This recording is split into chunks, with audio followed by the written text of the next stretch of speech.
नमस्कार दोस्तों, मैं सुनील कुमार आपका फिर से स्वागत करता हूं आपके अपने चैनल क्या ऐसा होता है में।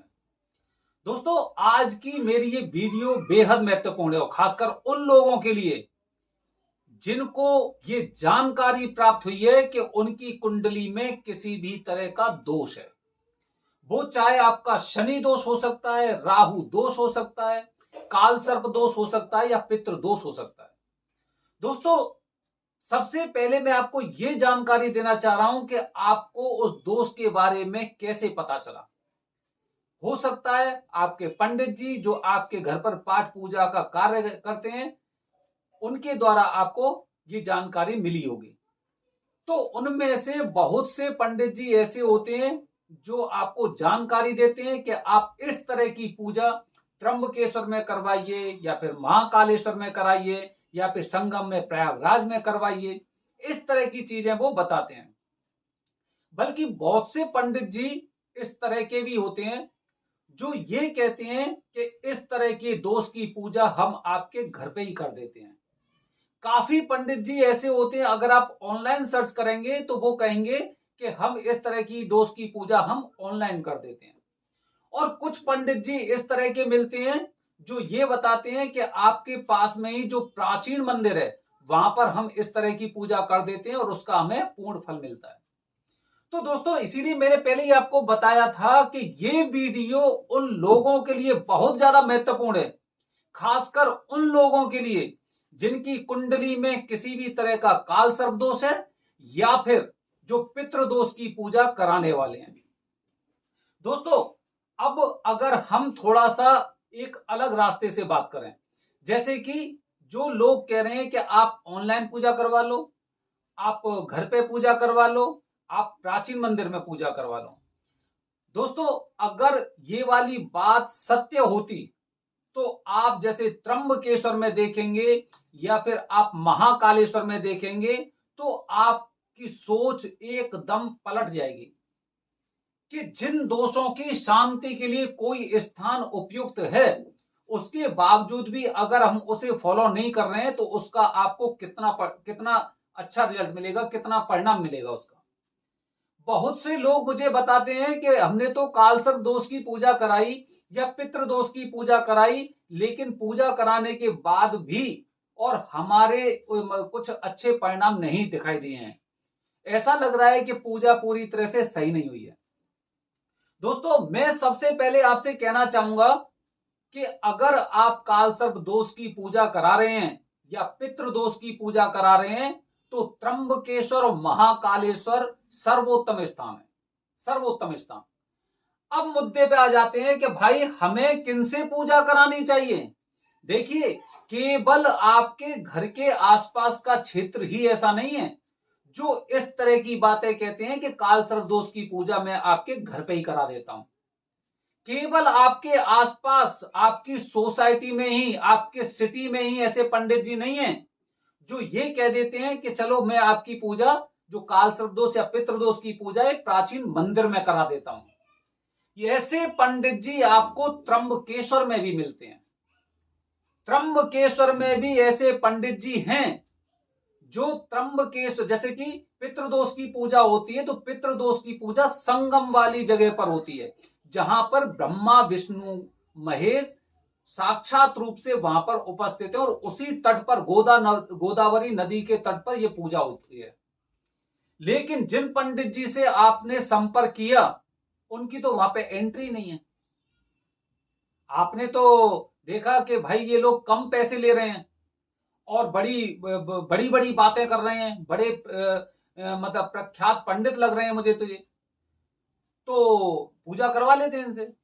बाद में पता चला जब आपने पूरा सब चीज एकदम उन्होंने देखा कि हाँ भाई आपको पूरी तरह से कन्विंस कर लिया है, उसके बाद वो बताते हैं देखो ये हमारा आश्रम है, आप यहां पे बैठिए और पूरा त्र्यंबक क्षेत्र एक ही है और यहां पर आप पूजा करा सकते हैं।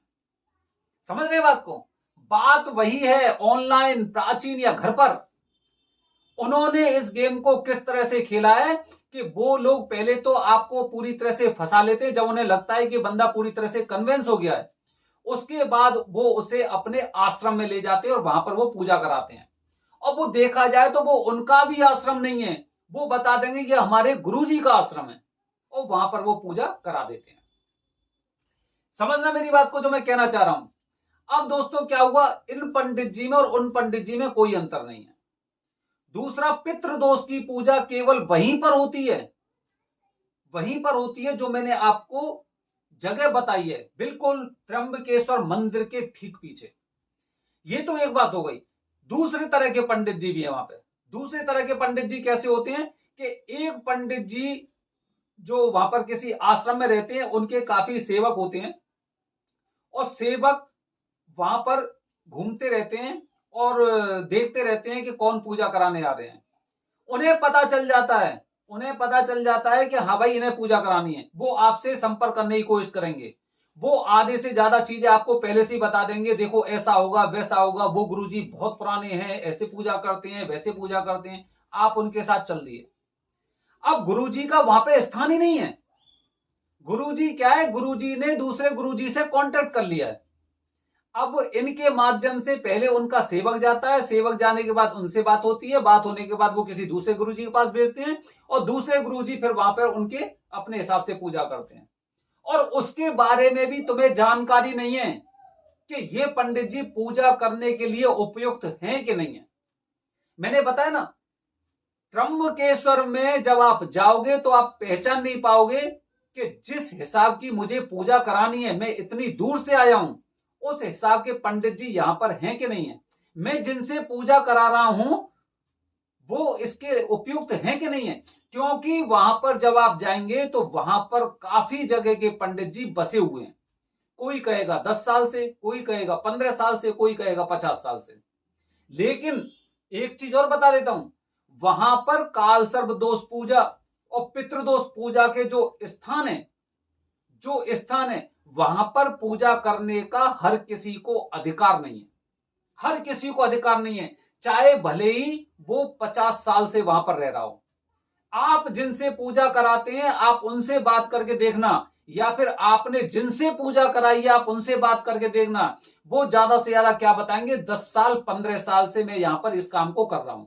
और हमें ट्रस्ट हो जाता है कि भाई 15 साल से पूजा करा रहे हैं तो पूजा बहुत अच्छी होगी। लेकिन वो वरदानी पंडित नहीं है। वरदान किन्हें मिला हुआ है, त्र्यंबक गांव में वरदान किन्हें मिला हुआ है, जिनकी पीढ़ियां शुरू से इसी कार्य को करती रही हैं। जिनकी पीढ़ियां, जिनके पिताजी ने यह कार्य किया है, फिर उनके पिताजी ने कार्य किया है, फिर उनके पिताजी ने कार्य किया है, आज उनके बच्चे भी इसी कार्य को कर रहे हैं, तभी उनकी पूजा सफल मानी जाती है। मतलब समझ रहे हैं आप। मतलब अगर आप इन चीजों को देखेंगे तो इन चीजों में बड़ी झोल मिलेगी। मैं तो ये कह रहा हूं कि आप अपनी सोसाइटी में आप देखना, शर्मा पीछे, अपने नाम के पीछे लगाने वाले बहुत सारे लोग होंगे। नाम के पीछे शर्मा लगा लिया, सब लोग पंडित जी कहने लग गए। लेकिन वो पंडित जी है या नहीं है मुझे नहीं पता, उसकी जानकारी नहीं है कि पंडित जी है कि नहीं है। आज मैं अपने नाम के पीछे सुनील शर्मा लगाता हूं, जरूरी नहीं है मैं पंडित जी हूं। ये तो मेरी मतलब जो मेरे पूर्वज थे उसके अनुसार पता चलेगा ना कि मेरे पिताजी कौन है, मेरे दादाजी कौन है, वो कौन है। और ये सारी जानकारी आप कैसे जुटा पाओगे। मतलब मेरे कहने का उद्देश्य ये है कि जब भी आप त्र्यंबकेश्वर गए, आपने वहां पर पूजा करवाई, आपने देखा 10-20 लोग 30 लोग इनसे एक साथ पूजा करा रहे हैं, मैं भी करा लेता हूं।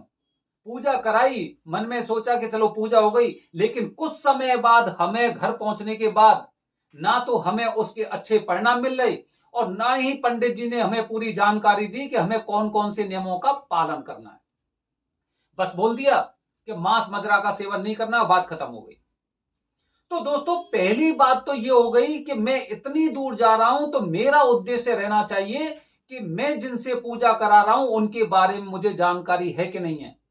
उस गांव में पूजा करवाने का अधिकार के लिए संघ बना हुआ है और संघ का सदस्य होना बहुत जरूरी है। जिन पंडित जी से आपने पूजा कराई है ना, उनसे पूछना कि संघ का सर्टिफिकेट मुझे बताओ, क्या आप उस संघ के सदस्य हो। वो सर्टिफिकेट तभी मिलेगा जब आपके दादा, आपके पिताजी, उनके पिताजी, उनके पिताजी पूजा करते हुए आए हैं। समझ रहे हो? 10-15 साल वहां पर समय बिताने से आप वहां पर पूजा करने के अधिकारी नहीं हुए हो। इसीलिए इन लोगों की एक चेन बनी होती है, पहले सेवक, फिर गुरुजी, फिर उनके गुरु, फिर उनके गुरु, ऐसे चक्र में फंसा के वो पूजा कराते हो। फिर भी हो सकता है कि किसने पूजा कराई है पता नहीं, वो सदस्य हैं कि पता नहीं, उन्हें कितना ज्ञान है पता नहीं, उनकी पीढ़ी ने पहले क्या काम किया था पता नहीं। तो दोस्तों सबसे पहले तो आपको ये वाली बात याद रखनी है कि जिनसे मैं पूजा करा रहा हूं वो इस लायक, इसके मतलब उसके पूजा करने के हकदार हैं कि नहीं है। पहली बात तो मैंने आपको ये बताई।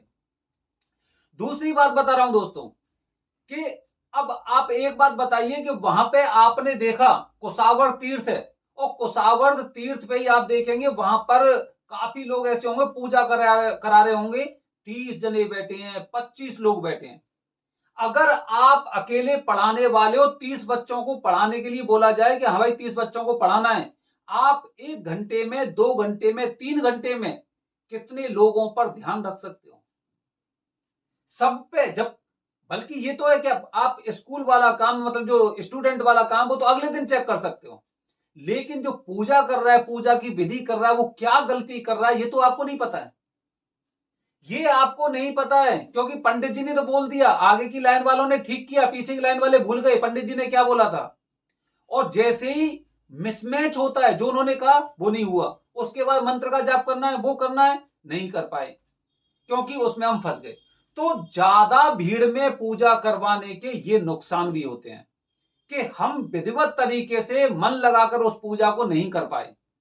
तो दोस्तों जब भी आप त्र्यंबकेश्वर में पूजा करा रहे हैं तो आपको कुछ सावधानी अवश्य रखनी चाहिए। क्या मैं उन पंडित जी से पूजा करा रहा हूं जो वाकई में इस पूजा कराने के हकदार हैं, वहां के हकदार हैं, मतलब वरदान प्राप्त परिवार में से वो पंडित जी हैं। और दूसरा ये कि अगर आप ग्रुप में भी पूजा करा रहे हैं तो आपको यह ध्यान रखना होगा कि इस ग्रुप में 4, 5, 6 से ज्यादा लोग तो नहीं है, क्योंकि 4, 5, 6 लोग तो कम से कम एक लाइन में आ जाएंगे, उससे ज्यादा होंगे तो पंडित जी उन पर ध्यान नहीं दे पाएंगे कौन सा गलत काम कर रहा है, कौन सा सही कर रहा है। तो दोस्तों मैंने अपने वीडियो के माध्यम से आपको बताया है। बहुत से लोग कहते हैं, जैसे मेरे पास फोन आता है, मेरे पंडित जी कालसर्प दोष पूजा के जो ग्रुप में पूजा होती है उसके 4100 रुपए लेते हैं, जो पितृदोष की पूजा होती है उसके 11,000 रुपए लेते हैं 3 दिन की पूजा के। अब वो मुझसे कहते हैं कि नहीं वहां पे तो 2000 में, 2500 में, 1500 में पूजा हो रही है। तो आप समझ सकते हैं कि वो पूजा कौन कर रहे हैं। तो दोस्तों ये मैंने आपको जानकारी दी है, पैसे आप खर्च कर रहे हो, आपने 4100 रुपए की जगह 2000 रुपए खर्च किए, लेकिन उसका परिणाम आपको नहीं मिल पाया। वहां पे गए, पूजा कराई, लेकिन अच्छे परिणाम उतनी जल्दी नहीं आए। तो आप फिर क्या करोगे? 2000 बचाने के चक्कर में दोबारा से आपको और पैसे खर्च करने पड़ेंगे अपनी पूजा को सफल बनाने के लिए। तो दोस्तों मैंने अपनी वीडियो के माध्यम से आपको बताया है कि काल सर्प दोष पूजा, पितृ दोष पूजा, शनि शांति, मंगल शांति, इनके पूजा के लिए जो पंडित जी हैं, आपको किस तरह के पंडित जी का चुनाव करना चाहिए। हालांकि अपने पास पंडित जी, जब मैं वहां पर रहा था तो पंडित जी से मैं कुछ पंडित जी के नंबर लेके आया था जो मैं लोगों के साथ शेयर करता हूं। अगर आपको भी ऐसे पंडित जी से पूजा करानी है तो आप डायरेक्ट उन्हें कॉल कर सकते हैं। दोस्तों बने रहिए हमारे चैनल के साथ, आगे मैं कुछ और ऐसी नई जानकारी आपके साथ शेयर करूंगा, तब तक बने रहिए हमारे चैनल के साथ। धन्यवाद दोस्तों, जय हिंद, जय भारत, हर हर महादेव।